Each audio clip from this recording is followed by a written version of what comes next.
देखते हैं डीएनए के बारे में। किसके बारे में? डीएनए के बारे में।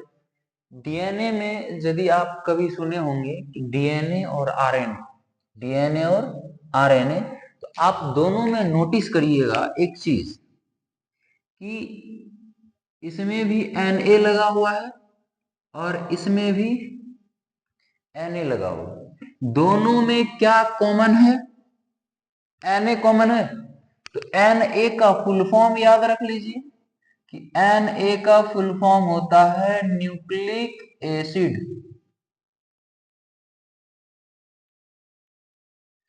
Na का फुल फॉर्म क्या होता है?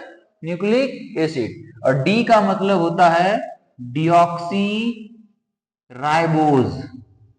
Deoxy ribose nucleic acid. पहले तो याद रखिए क्या? Na का मतलब न्यूक्लिक एसिड, D का मतलब डिऑक्सी राइबोज न्यूक्लिक एसिड हो जाएगा। और इससे डिऑक्सी हटा दीजिए और सिर्फ राइबोज लगा दीजिए और ये हो गया इसका फुल फॉर्म। क्या हो गया? डिऑक्सी राइबोज न्यूक्लिक एसिड और राइबोज न्यूक्लिक एसिड। अब समझते हैं। याद रखिएगा डीएनए प्रोकैरियोटिक और यूकैरियोटिक कोशिका दोनों में होता है। प्रोकैरियोटिक और यूकैरियोटिक कोशिका दोनों में होता है। और डीएनए कहाँ होता है? या तो केंद्रक में होगा या तो केंद्रक के बाहर होगा। डीएनए कहाँ होगा? या तो केंद्रक में या तो केंद्रक के बाहर। यदि डीएनए केंद्रक में है तब ऐसे डीएनए को कहते हैं न्यूक्लियर डीएनए। तब ऐसे डीएनए को क्या कहते हैं? Nuclear DNA. और जो केंद्रक के बाहर डीएनए हो उसको कहते हैं एक्स्ट्रा न्यूक्लियर डीएनए। उसको क्या कहते हैं? Extra nuclear DNA. यानी कि जो डीएनए केंद्रक के बाहर हो। तो केंद्रक के बाहर डीएनए किसमें किसमें मिलेगा आपको? तो एक होगा आपको माइटोकॉन्ड्रिया,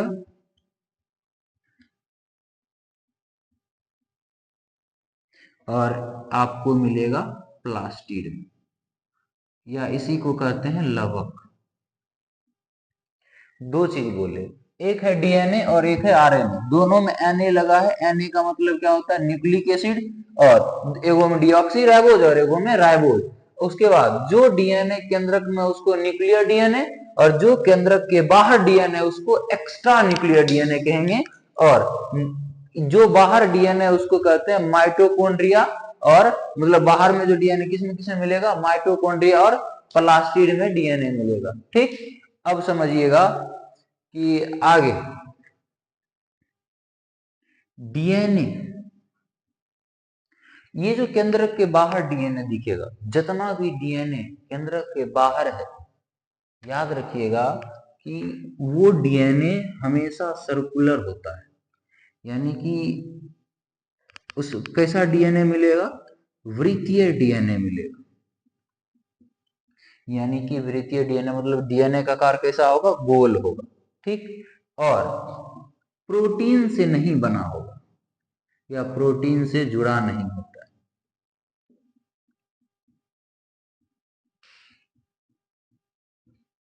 प्रोटीन से जुड़ा नहीं होता है। इतना बात ध्यान में रखिएगा। अब समझिएगा, याद रखना है एक चीज, डीएनए सबसे बड़ा जैविक वृहद अणु है। अब देखिए, जैविक है, इसको इंग्लिश में कह सकते हैं बायो। वृहद देखिए, एक होता है मैक्रो, एक होता है मैक्रो, एक होता है माइक्रो। मैक्रो का मतलब बड़ा, माइक्रो मीन्स छोटा। तो यहां बड़ा है ना, तो यहां पर लिखेंगे मैक्रो। और अणु को क्या कहते हैं? मोलेक्यूल। ठीक। याद रखिएगा, डीएनए सबसे बड़ा जैविक वृहद अणु है। ठीक। और डीएनए के जैविक वृहद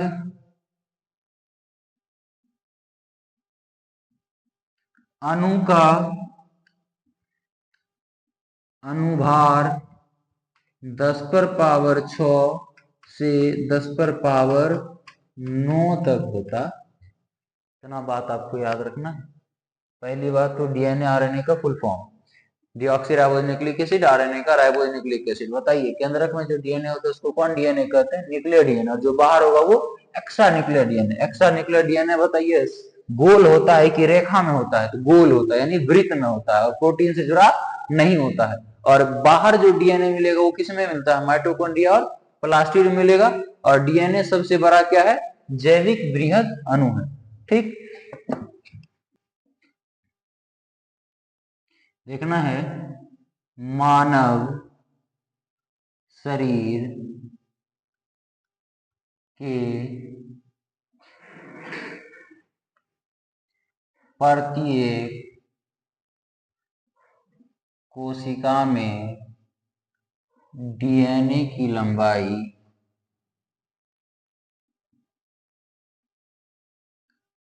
लगभग 2.2 मीटर होता। अब एक चीज सोचिए, एक तो किसमें? कोशिका में। कोशिका दिखता नहीं है। कोशिका के अंदर केंद्रक, वो भी नहीं दिखेगा। केंद्रक के अंदर गुणसूत्र, वो तो और नहीं दिखेगा। गुणसूत्र के अंदर डीएनए, और डीएनए की लंबाई है 2.2 मीटर। और नॉर्मली मीटर भी होता है तो थोड़ा बड़ा होता है। अब 2.2 मीटर है तो सोचिए जो कोशिका झलकता नहीं है उसके अंदर गुणसूत्र जो होगा वो कैसे होगा? ऐसे तो एकदम नंबर के नहीं होगा, उसमें एकदम से पूरा स्पाइरल होता है, मतलब घुमा हुआ रहेगा तो घुचुर पुचुर कर देगा, मतलब कंडेंस होता है, संघनित होता है, ये पूरा जाके एकदम मुड़ जमा रहेगा।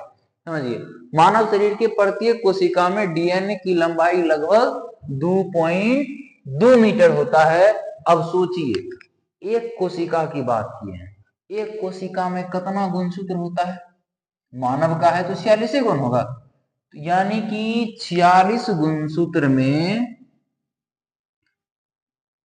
कुल, क्योंकि हम डायरेक्ट बोल दिए कोशिका में डीएनए, और कोशिका में गुणसूत्र क्या है? 46 गो, तो गुणसूत्र में डीएनए है, यानी कि कोशिका में डीएनए की लंबाई बोले कि 46 गुणसूत्र में कुल डीएनए की लंबाई बोले। बात बराबर है।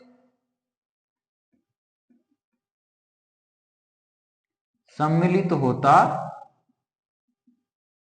और माना जाता है कि मानव शरीर में लगभग 10 पर पावर 14 कोशिका होता है, लगभग। तो अब सोचिए कि यदि मेरे शरीर में 10 पर पावर 14 कोशिका है,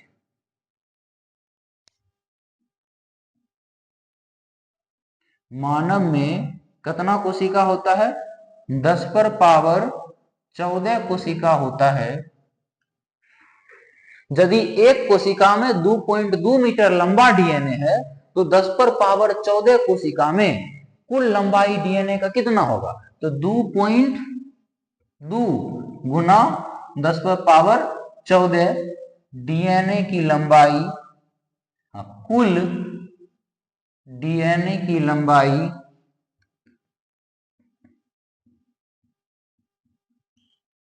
मानव शरीर में होता है, वो भी कैसे? लगभग में होता है। ठीक, अब समझिएगा, 2 टाइप्स ऑफ डीएनए, यानी डीएनए 2 प्रकार का होता है। 2 types of DNA on the basis of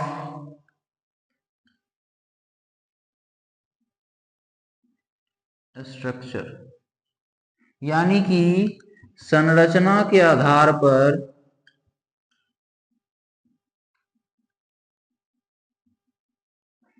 DNA 2 प्रकार, कितना प्रकार का होता है? 2 प्रकार का होता है। एक डीएनए होता है जिसको कहते हैं लीनियर डीएनए, जिसको कहा जाता है रेखाकार डीएनए। और दूसरा होता है सर्कुलर डीएनए, जिसको हिंदी में कहते हैं वृत्तीय डीएनए। ठीक। अधिकांशतः रैखिक डीएनए यानी कि लीनियर डीएनए जो होता है वो आपको मिलेगा यूकैरियोटिक कोशिका में।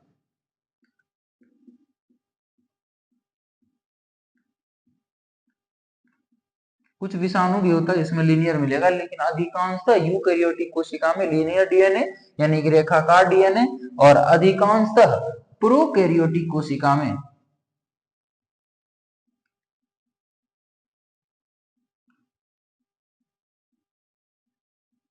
कौन, वृत्तीय डीएनए मिलता है। ठीक।